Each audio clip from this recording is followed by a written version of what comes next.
La question de l'éthique politique se pose à chaque fois que les médias mettent au jour une affaire impliquant un responsable politique. Emploi fictif, fraude fiscale, corruption en tout genre.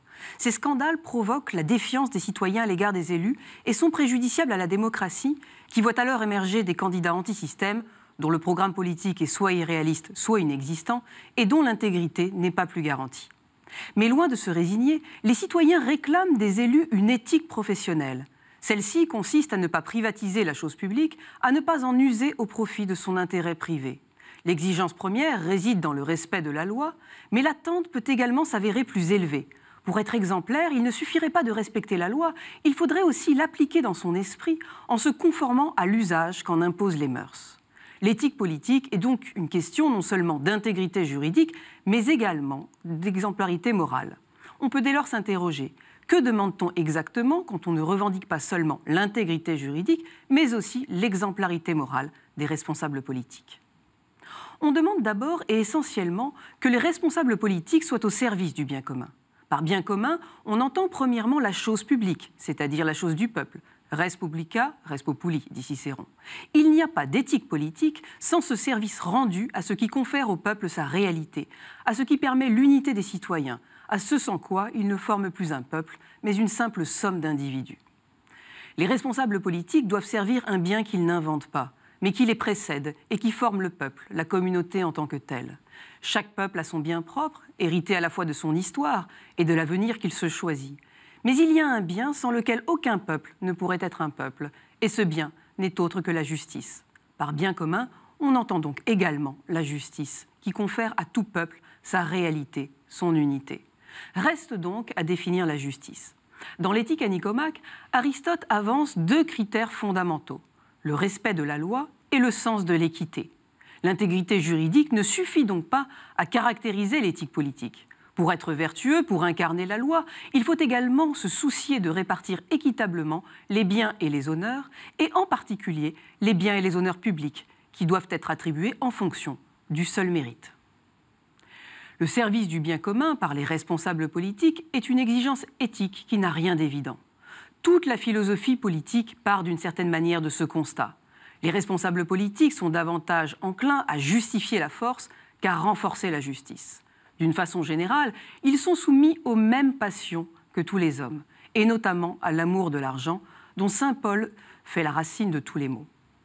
Au-delà de sa signification, la question de l'éthique politique nous interroge donc sur ses conditions de possibilité. C'est le problème central de la République de Platon, qui subordonne le respect de la loi et le sens de l'équité à une autre définition de la justice, s'occuper de ses tâches propres.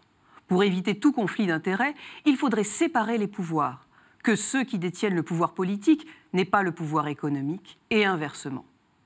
Mais cette solution n'est-elle pas inaudible à l'heure où l'on croit que le salut politique viendra d'un accès élargi de la société civile aux fonctions gouvernementales ? Reste donc le renforcement de la contrainte légale, qui se traduit dans la création d'instances chargées de lutter contre la corruption politique, comme la Haute Autorité pour la transparence de la vie publique ou le Parquet national financier, qui doit son institution à l'affaire Cahuzac. Une dernière question se pose. La question de l'éthique politique s'en arrête-t-elle au problème de la moralité publique des responsables politiques ? Certains pourraient dénoncer dans cette interrogation une dérive américanisante, qui supposerait une conception puritaine de la vie publique. En quoi la moralité privée des responsables politiques regarde-t-elle les citoyens ? Dans quelle mesure les vices privés constituent-ils une entrave à la vertu publique ? En raisonnant ainsi, on sous-estime fortement les effets politiques de la moralité privée. Prenons l'affaire Strauss-Kahn, dans le procès du Carlton. Que doit-on penser d'un futur candidat à l'élection présidentielle qui accepte de se faire offrir 100 000 € de partie fine de la part de responsables économiques ? On doit tout simplement se dire que ce responsable politique est foncièrement corruptible et que la corruptibilité est un problème d'éthique politique. La moralité privée et la vertu publique vont donc de pair pour favoriser l'incorruptibilité de ceux que Platon appelle les gardiens de la cité. Dans la lettre aux Romains, chapitre 13, saint Paul ne dit pas autre chose quand il demande aux chrétiens la vertu publique au même titre que la moralité privée, c'est-à-dire au même titre que la charité. Tu ne commettras pas d'adultère, tu ne commettras pas de meurtre, tu ne commettras pas de vol, tu ne convoiteras rien. Autrement dit, tu aimeras ton prochain comme toi-même. Concluons en disant que l'éthique politique contient la double exigence d'un respect de la loi et de la morale. Le responsable politique exemplaire est non seulement intègre, il respecte la loi, mais il exerce aussi une vertu publique complète en faisant un usage moral, juste et équitable. Et il est d'autant plus exemplaire qu'il joint la moralité privée à la moralité publique, c'est-à-dire incarne l'idée même du bien, l'amour du prochain.